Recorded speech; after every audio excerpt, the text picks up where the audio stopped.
Good evening, everyone, to an exciting Sunday. Today we have with us Gaurav Batra, who will take us on a lovely ride of lifestyle events. Gaurav, over to you. Thank you, Nikhil. Thank you, Alumni Association of India. Thank you, FAME. Thank you, all peers, seniors, everyone who's here and who's been attending the webinars. This has been a great initiative, and it's a step forward, a big step forward for all of us to bond, network, and learn from each other. I have been very privileged over the last couple of weeks to hear from everyone and their perspectives on where they stand, where the world is headed, what impacts us, and it's been a great learning. The work that I do on the surface, its appeal is very, very high. From the point of view, it's got the classic elements of flamboyance and outdoor and exposure and travel. But behind it all, it's still back to the basics. If you don't do the right things, the end output won't matter. And how we go about doing those things is what I'll explain to you. The most important thing, the message I want to convey today is the way we do our work. We're in the business of organizing celebrations. So when I walk into my office and I walk in to meet a vendor or when I walk in to meet a client, the first thing that I have to project is that I am capable of generating a celebration. By that, I don't mean any sense of false pretension. I have to feel that, I have to feel for what I do. I have to convince and satisfy the client expectations that his desire or their desire of a perfect celebration will be met. And for the end result to have that X factor of happiness, the entire process has got happiness woven into it. When I say happiness, I mean you do it with a sense of joy. You do it because you're passionate for it. There are ups and downs, but whatever it is, it's very important to the client. And on D-Day, we are doing a live show. Basically, it's a 72-hour live show with no scope for mistakes. So how do we prepare for that? That's the journey I'll be taking you all through. Let me first start with explaining. I must apologize, my slideshow is not working, so I'll have to keep switching on and off between the presentation and the slideshow. So, what is a lifestyle events business? Basically speaking, it's the ultimate soft power tool which has been used throughout history by monarchs and kings in the earlier days. And post-industrial revolution, we have had people who've made capitalists and people who've made wealth. Use tools like celebrations and grand get-togethers as a means of asserting or affirming their power and status, and thereby getting people to buy into them and their products and the services and their status. Now, just after World War II, in 1951, the biggest party of the 20th century was called Le Bal Oriental, was held in Venice. In 51, keep in mind, Venice was still under curfew, recovering from World War II. It took 5 days to get there by plane, by boat and by train. The mayor of Venice was communist. London till 1954 was living on rationing. So keep in context the timing that we are in. And this audacious man decides to have a party. Invites went out 6 months in advance. He bought a villa in 1948 and refurbished the ballroom over 3 years for it to be ready for this party. Salvador Dali, Christian Dior, these were the kind of guests who came to the party. 1,000 people landed up. The party went out at 6 a.m. Through the course of this party and after this party, this spillover effect, Italian design, Italian manufacturing got a voice. They were reconstructing after World War II, and they were able to, they got a platform wherein they could display their style prowess, the fact that they still had not lost their skills, and it got the world flocking back to Italy in its own way. So it was used as a tool very successfully. And it became a precursor for many such events during the course used by many other countries. Now, on the surface, what a party is a party, whether it's big or it's small. But when the purpose behind a celebration is one where you are deciding to project something, a lot more goes into the planning and designing of the entire event. The guest list is carefully chosen. Every aspect of detailing is looked into. A complete project is set into place with the right people at the helm, handling different departments. It all has to come, all this planning has to come together on that one night to picture perfection. There is no scope for mistake. There is no scope for error. It's not a film shoot or a TV shoot that you can reshoot again. These are not extras. These are your guests. One mistake you make and the whole thing falls flat on its face. So in its own way, it's a little nucleus of a case study where you go through all different aspects of planning and management with backup plans, with checklists, with everything in detail. And it is done in a manner where there is no stress which is ever displayed, because the end result is going to display some of that stress. For example, if you have entertainers performing, brand name entertainers or regular guys, every entertainer will give you a certain level of performance, which he is paid for which his brand is recognized. But if you know how to handle that entertainer on that evening, touching the right buttons, that performance gets an X factor, which is immemorable. So moving on, and this time I'll have to keep going back to my slides. Please bear with that.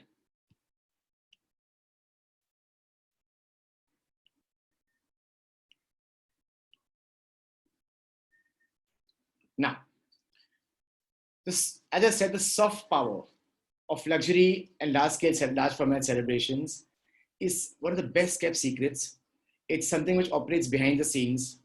After all the plans are made and everything is launched, you need a little push to get you from point X minus 1 to point X. And this is that push in subtle ways it is done.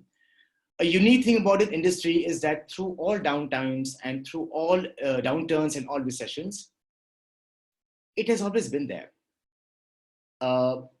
In some cases, it has to take a more subtle format because it may not have to be too visible. In other cases, it is very, very visible to attract attention. Like I said earlier, it was royalty and governments. Even today, big corporation, big industrialists, like for example, in India, it's very fashionable and very trendy among all the big guys. Mr. Mukesh Ambani, kids' weddings becomes a public spectacle. It's not just about that he has the money to spend for his child. It is very important that his PR machinery exercises all the material and puts it to good use so that it becomes aspirational and he's perceived in a good light. Another interesting thing about this industry is no matter how frivolous it seems, it follows solid management principles very, very seriously. There is no way that you can get the end result without the basics being so fundamentally rooted. And it's something, it took me 2 years in AIM actually, where you have to collate everything together and put it up, and how to do it together. And I applied some of my learnings into the events business, which were when I joined it 6 years ago. And I was surprised to see that while people are functioning ad hoc, informally on that basis, not many agencies or companies had structured that working down. And today, a lot of things we do are, everything I do is documented. And a lot of the documentation that I have done has now become followed by, not just by my company, but also by my competitors and industry-wide, only from the point of view that it's an upgrade over what they have been traditionally doing, and it feels good. So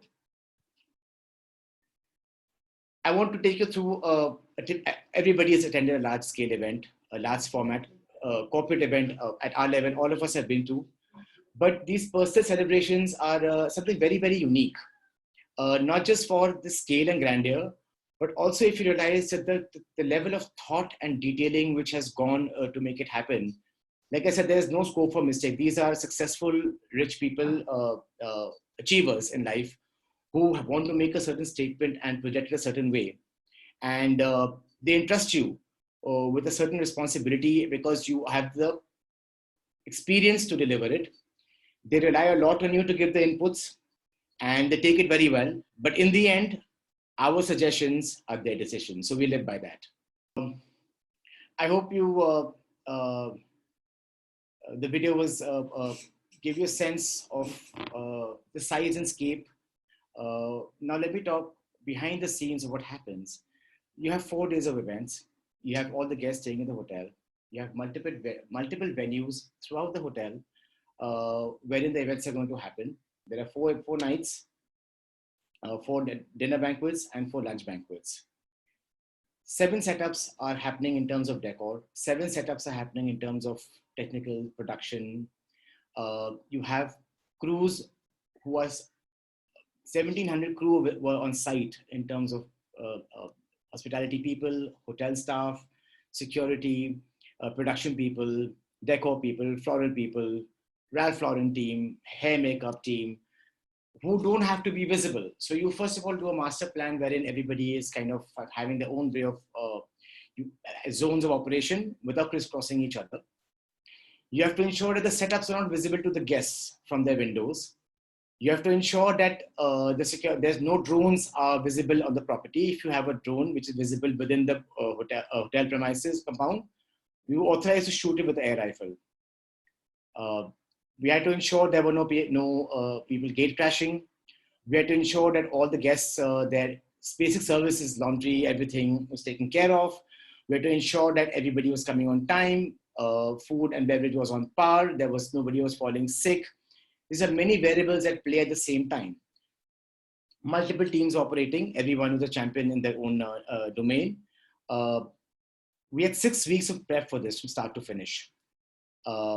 We had video teams, we had 3 video teams, we had 4 photography teams. And at the same time, it never once felt like it was a war zone. Guests were roaming around in their spaces, very unperturbed by any of the crew. Crew was functioning on its own without any hindrance. Keep in mind, on everybody's cell phones, the camera function was disabled, or the camera, we put a sticker on the cameras so that nobody took pictures illegally or unauthorized. At every event, we had to request guests to leave their phones in deposit the phones with us in safe custody, which were then locked in front of them, and they were given a key, and they were allowed to take their phone back afterwards. How to handle all VIP guests, to explain to them that, sorry, you can't use your phone for the next couple of hours, and not piss them off, and at the same time not make the host look bad.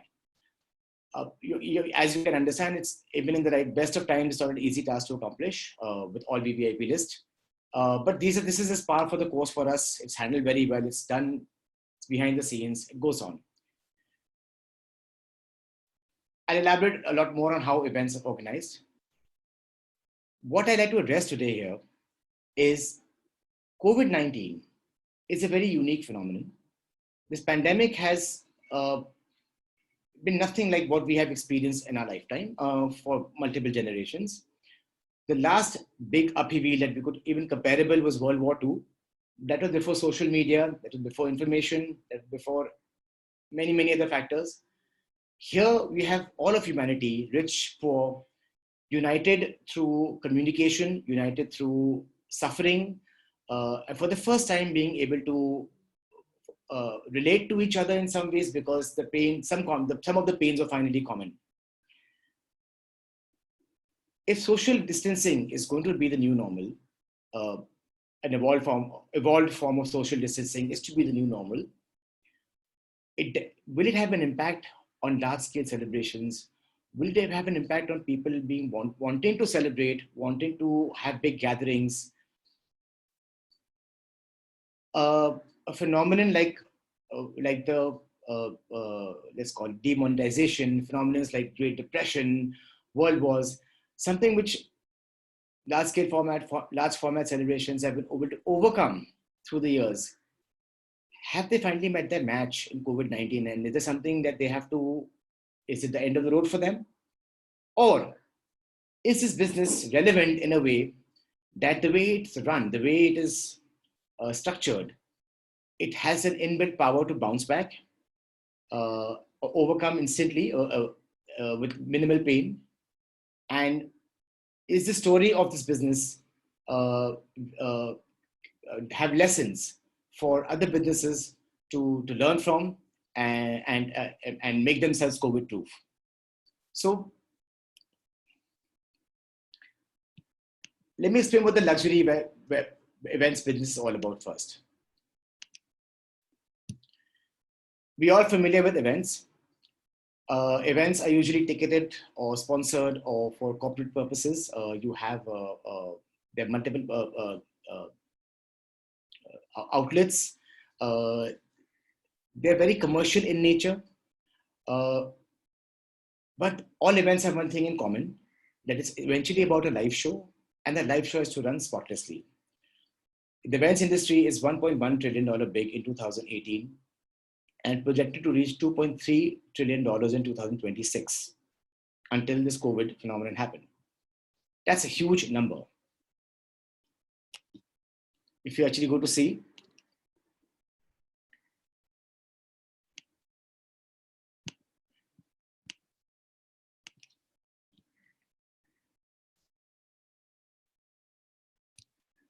ticketed events, corporate events, sponsorship events, they're a big chunk of the market events business. Luxury events and celebrations come in the category of others, which is the smallest segment of the business. But where the advantage that the luxury segment, the versus celebration events space gains from the entire business is a team of is a pool of amazingly well-trained people with years and years of experience across all downturns, across all economic environment, economic down. Sorry, let me correct myself. Across all economic cycles, and used to working under pressure and used to delivering a result, come what may. This one attitude, this one is the single most strongest factor that has kept it alive and keeps it going. Also, if you could see,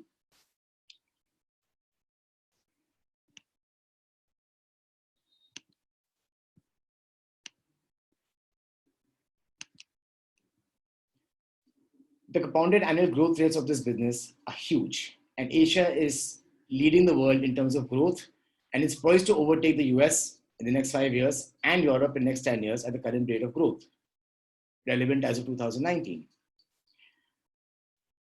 What it means to say is that something this size, this scale, and of this relevance, it is obviously not going to be impacted by COVID to the point of having to self-destruct. But we will have to evaluate new rules of engagement going forward for this business so that the objective for which companies want to spend and promote and to gather eyeballs, those objectives are met. The luxury events business actually will spearhead this change, and I'm going to show that how.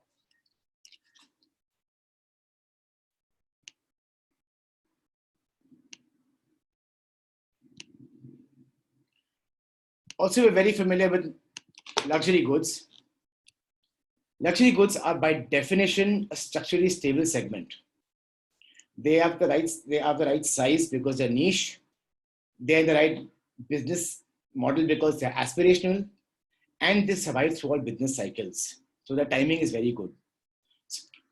When you combine the best of the two of them, you find that the luxury events business, which is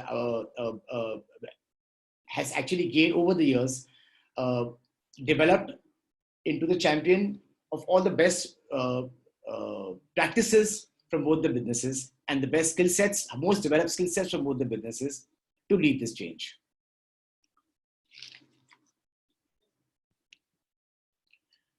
In India, as we all know, birthday celebrations are synonymous with weddings. We have had trends that in recent years, anniversaries, birthdays, large-scale celebrations for them have also started to emerge. But 90% of the business of large-scale celebrations in India is still weddings. And the total estimated size of the wedding business is between 18 to $20 billion a year. If you add the value of wardrobe, jewelry, and other things which should not come under the purview of events, that figure almost doubles. Between 35 to 40 billion dollars is ultimately a huge figure, uh, uh, which is rising at 10% growth rate over that from 2010s onwards. And suddenly we find that when the season ended in March, everyone was doing well. And then the pandemic announcement happened. We were lucky that for the next 6 months, it being a low season time for us, we have time to take stock, organize, and get ready for the next season. And I'm very pleased to report that not just me, not just our company, but peers across all across the competition, large-scale companies like Percept are collaborating today in today's times with hotels, with venues, with destinations, in a way to present to a ready formula for operating in the new normal, in a way that will be beneficial to the clients and keeping the clients' interests paramount.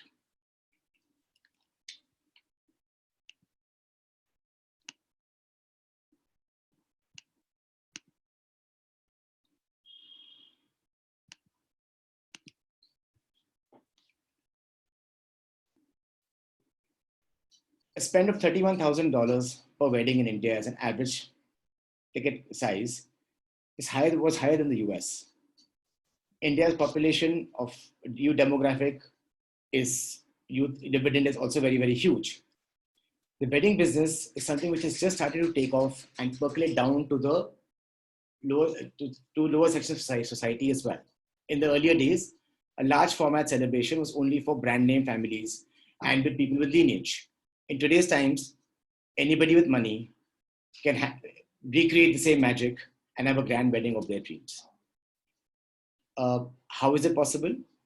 Because they've learned to, in order to, thanks to social media and visibility of large format weddings, everybody now is clear, has a vision for their wedding. And for this, they would like to replicate what they see in cinema, what they see in society pages, what they see in social media. There's a rise in disposable income, and there are time constraints because people are busy working. So wedding planners have mushroomed, credible wedding planners have started to emerge in the market in the last 10 years in a big way. They have raised quality standards. They have given structure to the business. And in turn, this has led to exponential growth in new business.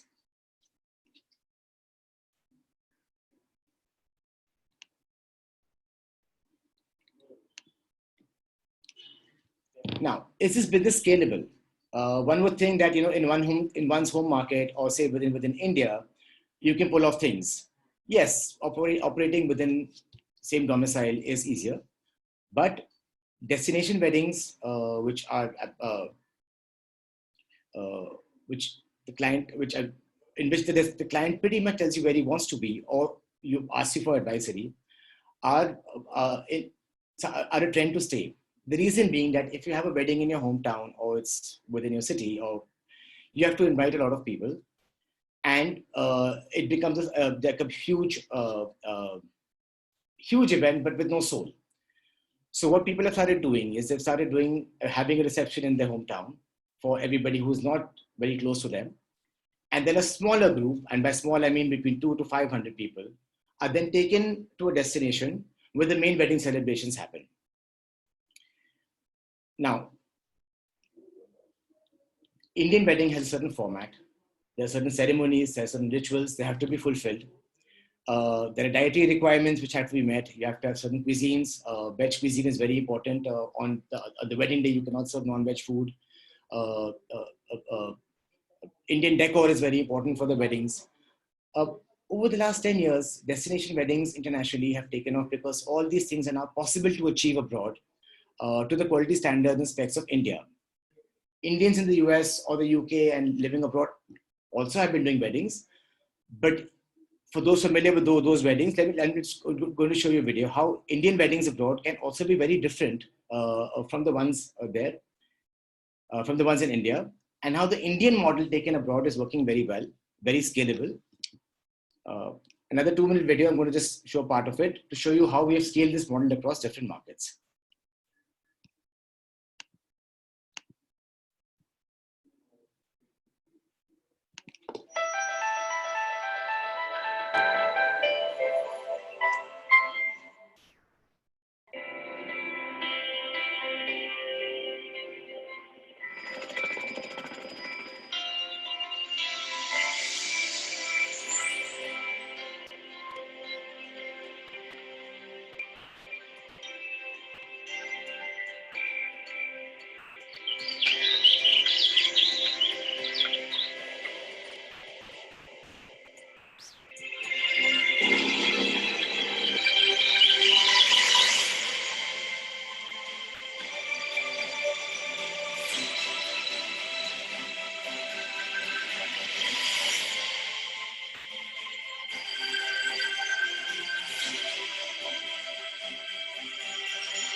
So who is this? What is this client? Ultimately,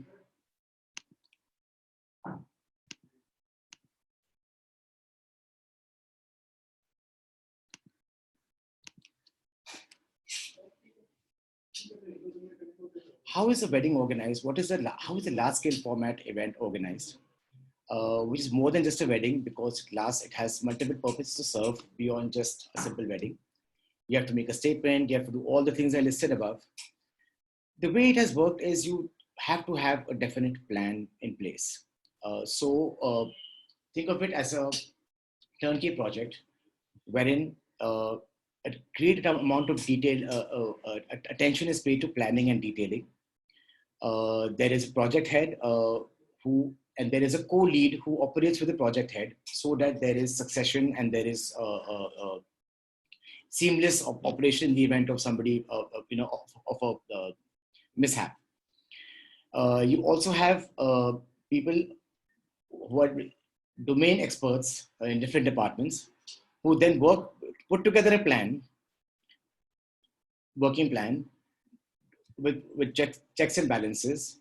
There are milestones to record and checklist to work under. And they in turn work with all the other outside vendors such as hotels, venues, decor companies, entertainment artists, sourcing car transport companies, production companies. Everybody puts together a plan. The planning company collates everything, streamlines it, puts it together in a master plan, and this in turn is shared with the client at every step of the way. In fact, the communication at times is pretty much daily, because they need to know what is happening. This entire process may last from 6 to 8 months, from the time you identify a destination, till the time you sign the hotel contract, till the time you sign the venues. Once the venues are done, then you get into designing stage. Once you get layouts are done, you plan the food and beverage offering, you plan the decor, you plan the ceremonies, you plan the movements of guests, room allocations, and multiple visits to the venues, to the destinations with the clients, so that all the approvals are got in time, so that you can proceed to the next level. The client has 2 obligations: to give money on time and to give approvals on time. If those are fulfilled, the team can function according to a plan. What is very unique to events and luxury events is the concept of a plan B setup. We are all aware that forces of nature are not in our control. It can so happen that on the day of the event, it could be raining, there could be storms, there could be some natural calamity, but the show goes on. So we always work with a very active plan B. So in the event of things failing, we move on to a plan B so the wedding is successfully completed. A plan B could sometimes be as simple as just relocating to an indoor venue within the hotel. Easy. Sometimes it's not so easy. Sometimes you have to relocate people to a different premise. Sometimes you have to, and then that means relocating, having separate sets of teams for photo, video operating in two places. You need to have food and beverage operating in two places. Guests have to be put at ease from the point of view of that the show is going on, nothing is wrong. The host always wants to show his best face forward, and you are his arms and legs, extensions of his family. So you have to project that to the guest, saying that everything is okay, that we are in good hands. The host has high standards of hospitality, and you will be taken care of. And just not leaving a bad taste, not just leaving a bad taste, but actually having a great aftertaste at the end of it all. So Plan B development has been something which is very unique from the point of view. It's very active. A substantial chunk of the budget is allocated to it on the event dates, and at times 9 times out of 10 it goes to waste. But it is most essential, and ultimately, once all the dust is settled, even the clients acknowledge that it's good that they spend the money. The essential thing behind this is what I'm trying to convey is that the culture of, there's a sense of purpose where we know that we want to deliver no matter what. 2, we will deliver to a quality and to a spec because our names are on the line. 3, the client is very important. 4, the client can change his mind anytime, even up to the last minute. So you can be running around on the last day, changing things. But it is par for the course. There's no complaints. You never complain. Once the show is on the road, it's always with a smile. This attitude is something which I found it very difficult, not very commonly seen consistently across many other businesses, for the simple reason that I think the psyche of each business operating rules of engagement are different. The mindset of a person for that who does that work is different. And to each their own. But in this space, it's one of the strongest features and of the DNA of the luxury events business. And this will form the core of what I would deem how it will take a lead in forming the new normal. Gaurav? Yeah? How many more slides, my dear? No, I'm done. I can keep talking. I don't need slides. No, I know you can. Can you focus on the post-COVID, your thoughts? Done. I'm coming to it now. Okay. Now, so just before I'll need 1 minute before I get there, Nikhil. Now, post-COVID, just before I get into that, because the client is going to be same post-COVID, how are we adapting to this client? What essential need ultimately is being fulfilled by a large format celebration? Your client is typically a self-made successful person or born to money. He has high aspirations, the culmination of life's achievements. It's a power game for them, ascendance in social ranks. The spending is personal and tax paid. It is for coming out of, it's not something that they're expensing, which is why their eyes are on the money at every point of time, and they want to maximize our spend from their money. They're highly aware of trends, they expect a curated experience, and most importantly, it's a reflection of the aesthetic and how well they're traveled and how well they're exposed. Now, post-COVID, same client. None of his aspirations have changed. COVID may have mellowed them a bit because he needs to understand that everything is not possible, but he still wants to go for the celebration. So, ever since the lockdown was announced, every single pillar of the industry has got down to making themselves COVID-proof and working on trying to form an understanding of the new normal and then devise strategies to get there. Now, the single most important.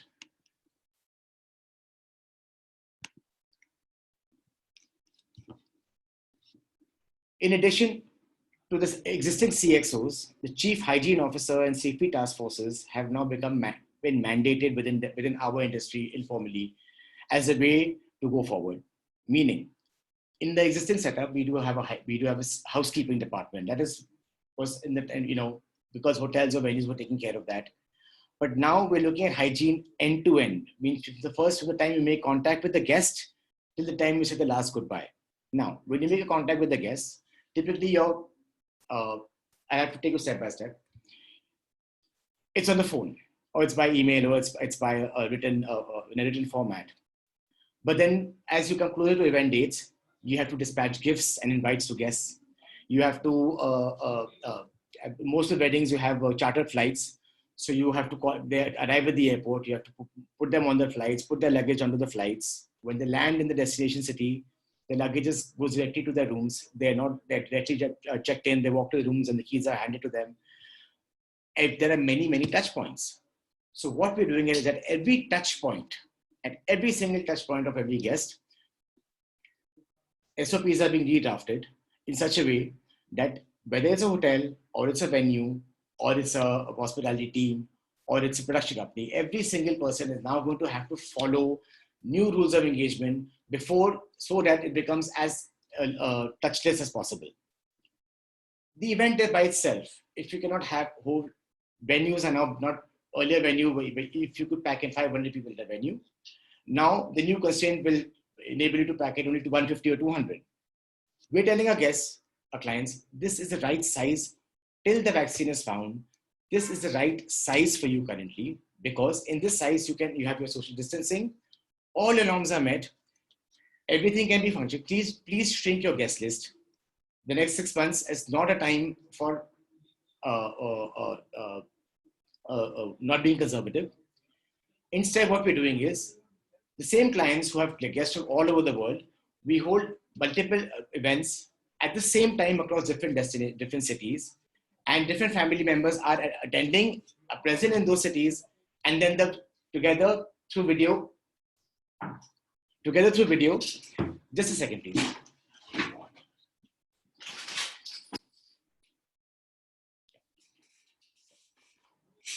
Together through video conferencing and through using technology tools, we'll connect you all. This year, you have a smaller celebration. On the first anniversary next year, or at another milestone at some point of time, we will get back on board. So our advisory to all our clients is that we are preparing ourselves systematically in terms of training, in terms of certifications, in terms of hygiene procedures, in terms of having hygiene champions, in terms of tie up with all the agencies which are going to assist us with the norms. We will take the responsibility and fulfill every norm for you in such a way that you and your guests have to just show up at an event like you used to earlier and practice a bit of social distancing, but it's still pretty much the same. The size is shrunk for now. It will increase. Let it increase in a phased manner. So for all our, currently we have all up in post Diwali, we have the event calendar starts in India from October to March. Not a single event has been cancelled, but they are being recalibrated into smaller events, which are more hub and spokes, and which are going to, where we will take the agencies will take the responsibilities for the clients to ensure that every single sanitation requirement is met. In addition,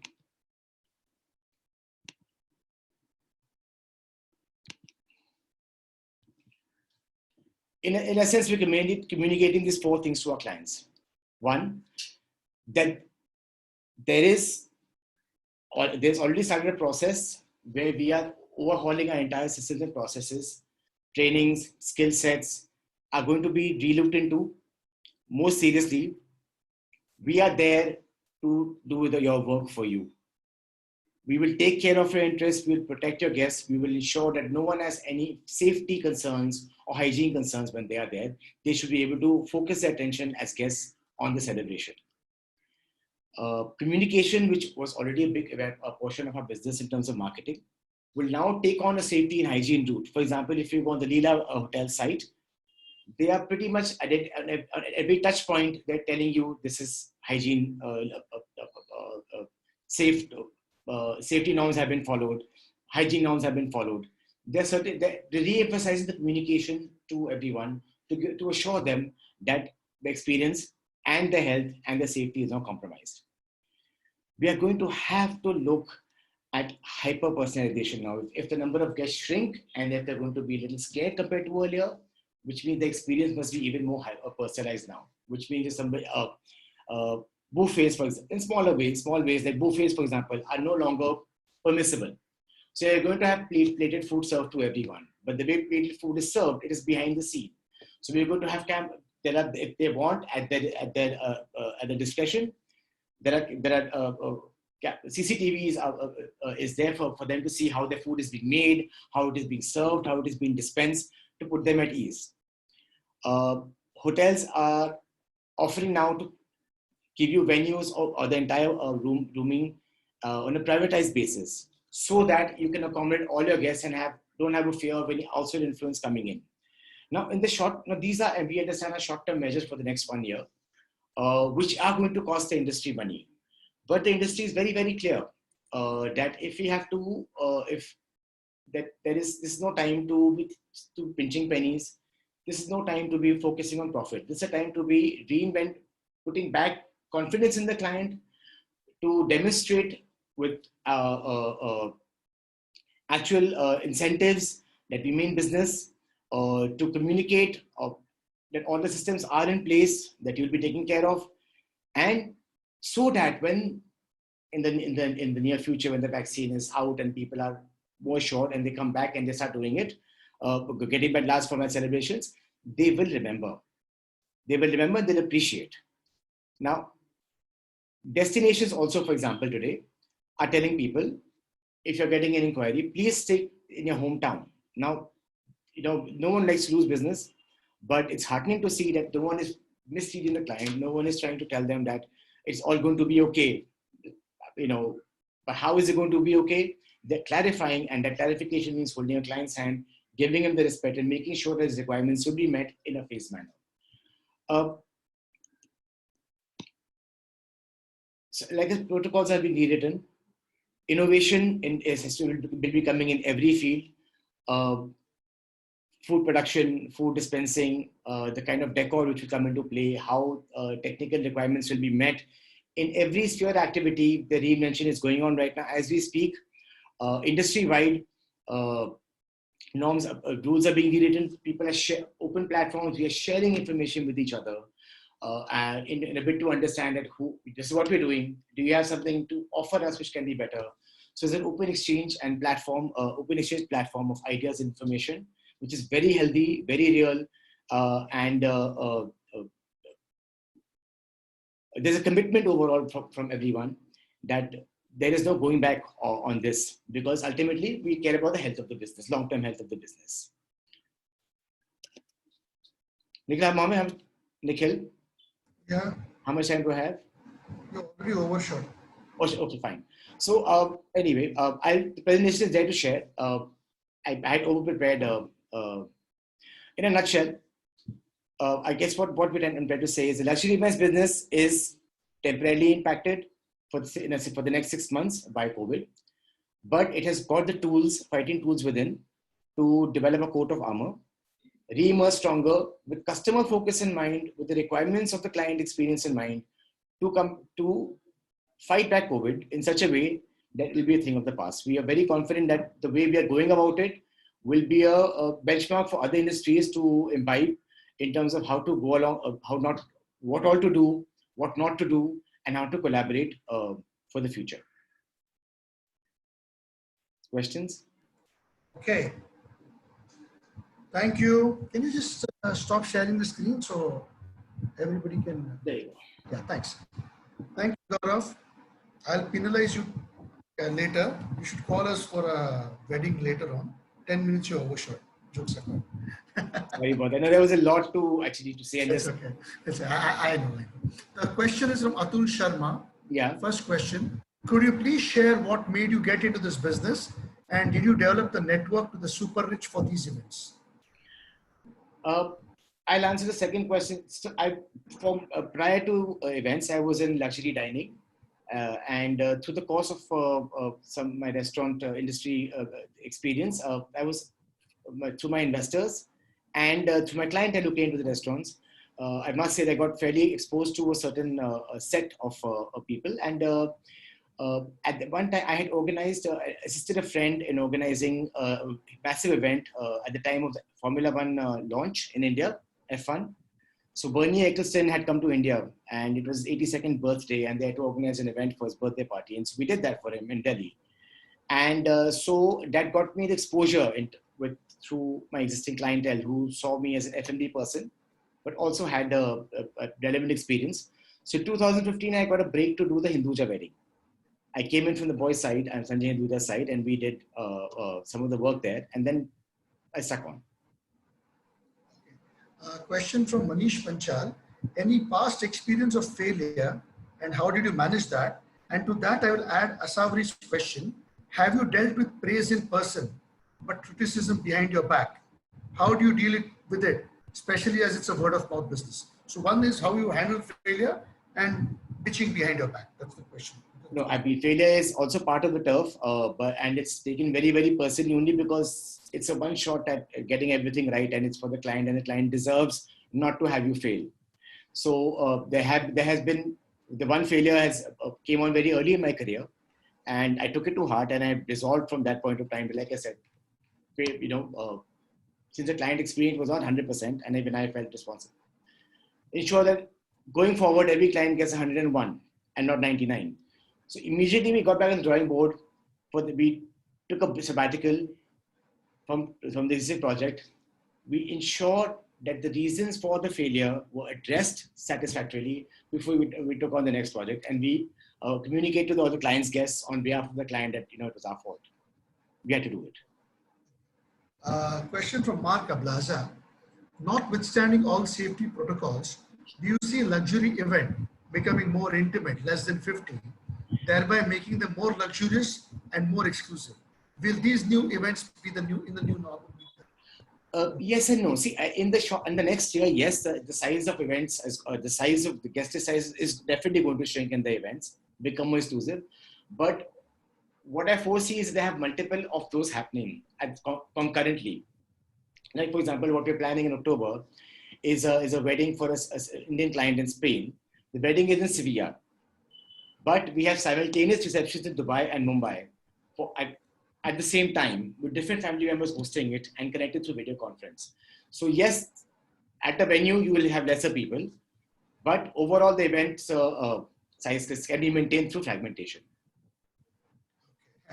This is a common question and a very famous question. Any experience of client not paying the committed amount? But they're all well individuals. So it's yes. We are talking about Indian clients here. So you do know how they can be at times. We have the advantage of claiming 90% of as for contractually, we do get 90% of our fees before the event starts. The last 10% is always at risk. And we must say that it's been a 7 on 10 record of not getting that. Not bad. Yeah. Okay. There's a question from MP Singh. One is, do you have a plan to switch over to a new business model, even unrelated to event management? And do you plan to go to China, because China will be having the surplus? So do you think that you can take your skills? See, if I go to personal celebration space, I think that the India story is still very big from the point, because what's going to happen is everything which is piled up this year, which cannot happen, is basically scheduled for next year. So I do see a run-up happening in 2021. We are forecasting a deluge of events, of course, within the new norms.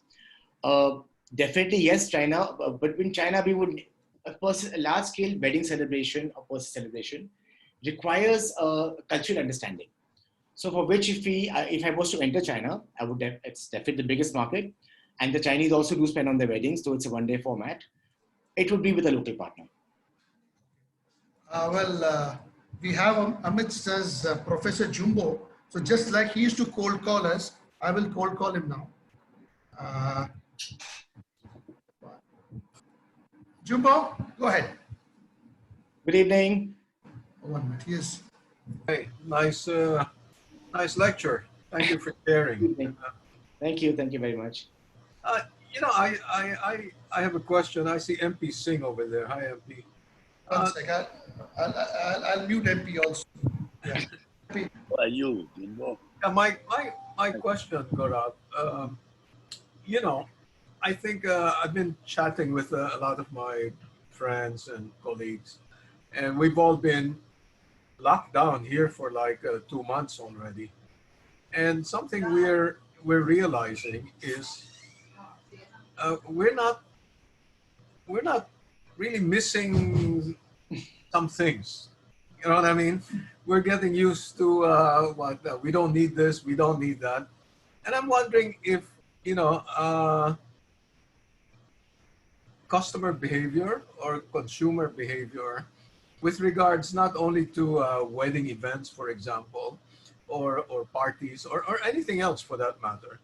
If that behavior is not changing, and therefore demand not only for big events, parties, get-togethers, but even for consumer goods, will start to go down, and and people will not be, you know, for example, like weekends, just out of habit. You know, my wife and I, we go to the malls, and we just shop. Even if we don't need anything, we're going to shop. If the if the mall has a big sale, or we're gonna find something and we're gonna buy it. But I think now we're realizing, no, we don't need this. Or maybe I'm just getting old. But you know, I don't need this, I don't need that.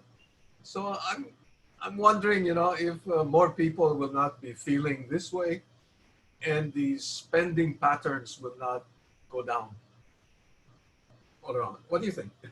The spending patterns per capita spend for the next year and a half is suppressed. I agree with you completely.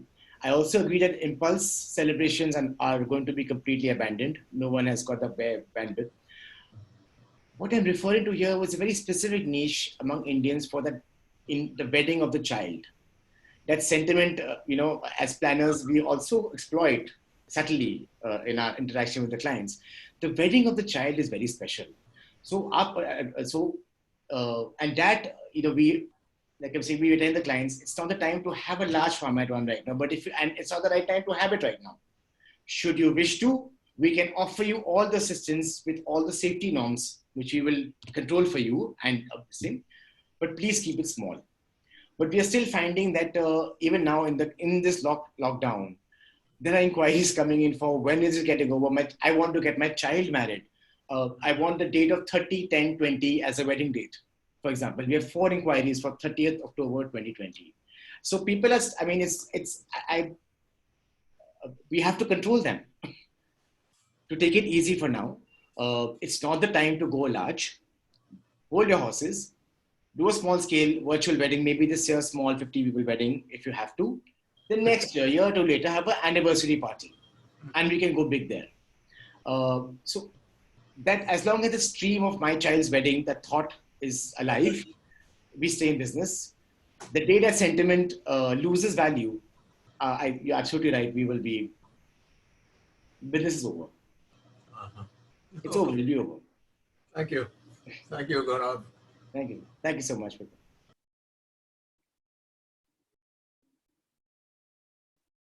Nikhil, I can't hear you. Sorry. There's a question from Sandvias. Yeah. Is that since all Hindu weddings take on certain days in a year, what do you think of my idea to go and pay a token amount and block dates across several marriage venues in India? And next year, arbitrage these dates in the market at free market prices among aiming at mid-high end marriages and not highest end. He is Indian and sharp, and many people have beaten to the game already. Many venues now have what do you call committees or panels who control, and they pay a premium to the venue for the entire year for the right to allocate weddings and collect monies from clients. Okay. There's a question from Jaskira. Will the client cut budgets in the future for wedding event? If yes, which things will be first on their list? Budgets will go. The allocation of budgets will change of heads. So, for example, I do foresee that the decor as an expense will go down. I do foresee because sustainability, reusability. I mean, we've lived in for the last 2 months and on very little and got by and been very happy. So that is going to be hit, but safety norm implementation is going to happen now. Food and beverage prep is going to require extra manpower for dispensing and everything. So some costs they will move around. I think so. But yes, hotel room prices will go down. So it all depends on the head of expense. Mr. MP Singh would like to ask you a question. Sure. Yes, and Hi, Gaurav. It was such a pleasure listening to your very crisp presentation. Very nice. In fact, you stand out. And Nikhil told me earlier that you and him were together in the same batch. So you have done a tremendous job already. And there's a lot of promise that you hold, provided lots of things get revived to the original level. So that's very difficult. That's very tough. I was just saying about the journey from survival to revival has just about started world over. And I keep on reading a lot of things about how there is a mass scaling down of their ambition levels or spending levels or their plans to spend and all. And there are all these fabulous parties like say Priyankas and Mukesh Ambani's and all. They might be the thing of past from many standpoints. So that's why I was prompted was that question.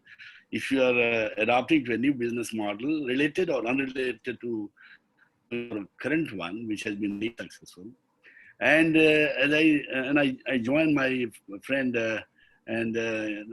my very good friend Junbo, if he's still around, I really believe that even at our level, maybe we are in that league of people more than 70 years.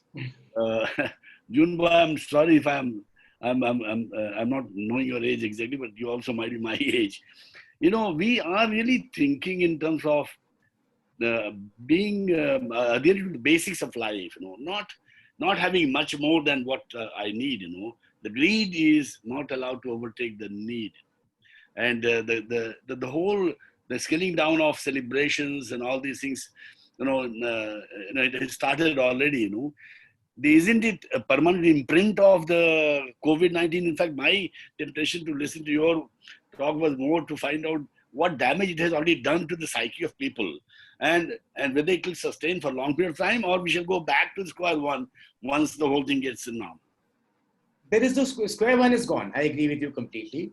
Square one has gone. There is definitely, like as you're saying, across all generations, even among 20-year-olds, this thing for a simpler lifestyle and the simpler things in life, the value for that has gone up. But you have to understand that in a developing economy, many people are getting wealthier for the first time. First generation are getting wealthy. They are going through a cycle.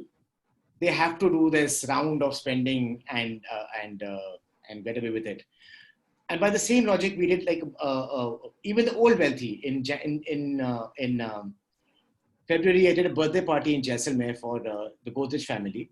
I was there in Jaisalmer in February. Oh, first week of February, we did a party themed after. First, second, third. Oh, it was 9th and 10th. It was themed on the Bal Oriental, actually. Okay. And yet, they don't give up. The old wealthy have a certain style of living and they're used to it. They don't know any better. And there's a new emerging who wants to do for once in their life. But yes, even it will not be of the level done in the past. It'll be new format emerging, is what I'm seeing. Like I'm saying, they split it. They'll be more nationalized. The cost per person per wedding is going to go up if you take away decor, because if you follow safety norms and distancing, and it's going to cost, and that won't go away. Yeah. Thanks, MP. Thank you so much. Thank you. So Gaurav, thank you very much for a very interesting